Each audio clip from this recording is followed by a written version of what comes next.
చాలా చాలా కామెడీగా అనిపించింది. ఆ తర్వాత మేము ప్రాసెస్లో మిగతా స్క్రిప్ట్లో అవి చేసినప్పుడు ఇదే సినిమాలో సీన్స్ చెప్పుకొని నవ్వుకుంటూ ఒక్క నిమిషం రవి గారు, మీ డైలాగ్ సౌండ్ రావట్లేదు అంటున్నారు అక్కడ. బికాజ్ రీసౌండ్ వస్తుంది ఇక్కడ. ఈ మైక్ తీసుకోండి. హాయ్ అండి, అందరికీ నమస్కారం. అది సౌండ్ ప్రాబ్లం కాదండి, అది మీ సో మీరు మైక్ ఇలానే పెట్టాల్సి వస్తుంది. హాయ్ అండి, అందరికీ నమస్కారం. ఈ కథ డైరెక్టర్ నాని నాకు 4 years క్రితం మేము ఇద్దరం డిస్కస్ చేసుకున్నప్పుడు చాలా కామెడీగా అనిపించింది. ఆ తర్వాత మేము వేరే స్క్రిప్ట్లు అవి చేస్తున్నప్పుడు మధ్యలో రిలీఫ్ కోసం ఈ సినిమాలో సీన్స్ మాట్లాడుకుంటూ చాలా ఎంజాయ్ చేసేవాళ్ళం. అప్పుడు నాకు చాలా కాన్ఫిడెంట్గా అనిపించేది, చాలా హ్యూమర్ ఉంది, ఇది ఖచ్చితంగా చాలా పెద్ద కథ అవుతుంది, పెద్ద బాగా వర్కౌట్ అవుతుంది అనేసి. ఆ తర్వాత ఇది ఎప్పుడు మెటీరియలైజ్ అవుతుంది అనేసి చాలా ఈగర్లీ వెయిట్ చేయడం జరిగింది. ఆ తర్వాత ఈ ప్రాజెక్ట్ ఆసియాకి రావడం, ఆయన చెప్పడం, ఆ తర్వాత ప్రాజెక్ట్ పట్టలేకడం జరిగింది. ప్రొడ్యూసర్ గారు చెప్పిన తర్వాత ఆయన అంత బాగా గుర్తుపెట్టుకుంటారంటే ప్రతి scene, dialogue, each and everything అస్సలు మర్చిపోరు ఆయన.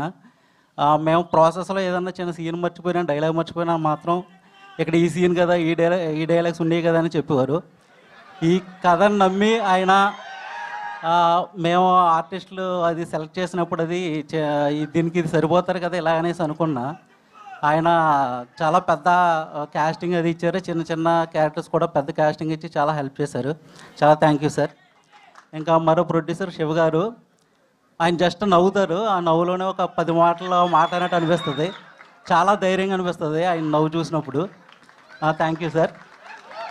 ఇక మా డిఓపి సతీష్ గారు, ప్రేమలు సినిమాలో హైదరాబాద్ని ఆయన అక్కడ ఎలా చూపించారో మనందరం చూసాం. ఈ సినిమాలో కేరళని ఆయన చాలా అద్భుతంగా చూపించారు. ఆ విజువల్స్ మీరు చూస్తారు రేపు థియేటర్లో. Thank you sir. ఇంకా మా డైరెక్టర్ గురించి చెప్పాలి. ఆయన కథ చెప్పినప్పుడు నాకు చాలా టాలెంటెడ్గా అనిపించాడు. ఈ సినిమా ప్రాసెస్ అయ్యే లోపల చాలా మెచ్యూర్డ్గా అనిపించాడు. తను హ్యాండిల్ చేసిన విధానం కానీ, ఎక్కడ ఏం మాట్లాడాలి, ఎక్కడ ఏం మాట్లాడకూడదు అన్న అదంతా చాలా బాగా చేసి ప్రాజెక్ట్ని చాలా బాగా హ్యాండిల్ చేశారు. ఇంకా హీరో గారి గురించి చెప్పాలి. ఆయన స్క్రిప్ట్ అంతా అయిపోయిన తర్వాత ఇది ఒక 70% అచీవ్ చేస్తే మనం చాలా సక్సెస్ చేసినట్టే అనేసి అన్నారు. బట్ ఆయన పెట్టిన ఎనర్జీ, ఆయన చేసిన ఎనర్జీ కానీ, ఆయన చేసిన పెర్ఫార్మెన్స్ కానీ ఇదంతా 100% రీచ్ అయింది సార్. మనం మీ ఎనర్జీ లెవెల్స్ అవన్నీ చాలా దగ్గరుండి చూశాను నేను.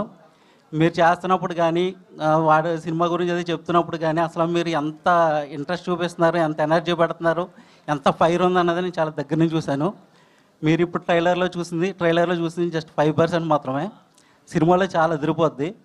చాలా థ్యాంక్ యూ సార్ మీతోటి వర్క్ చేసినందుకు. ఇంకా నరేష్ గారు, ఆ క్యారెక్టర్ గురించి మీకు చెప్పవసరం లేదు, అందరికీ చాలా రీచ్ అయిపోయింది. ఇంకా మా ఎడిటర్ చోటకే ప్రసాద్ గారు, ఆయన ఇంటర్వెల్ సీన్, క్లైమాక్స్ సీన్ చేసిన తర్వాత సినిమా మీద ఎంత హోప్ వచ్చిందంటే చాలా కాన్ఫిడెన్స్ వచ్చింది. సినిమా ఖచ్చితంగా పెద్ద సక్సెస్ అయ్యి అందరికీ మంచి గుర్తింపు తెస్తుందని మనస్ఫూర్తిగా కోరుకుంటున్నాను. Thank you sir.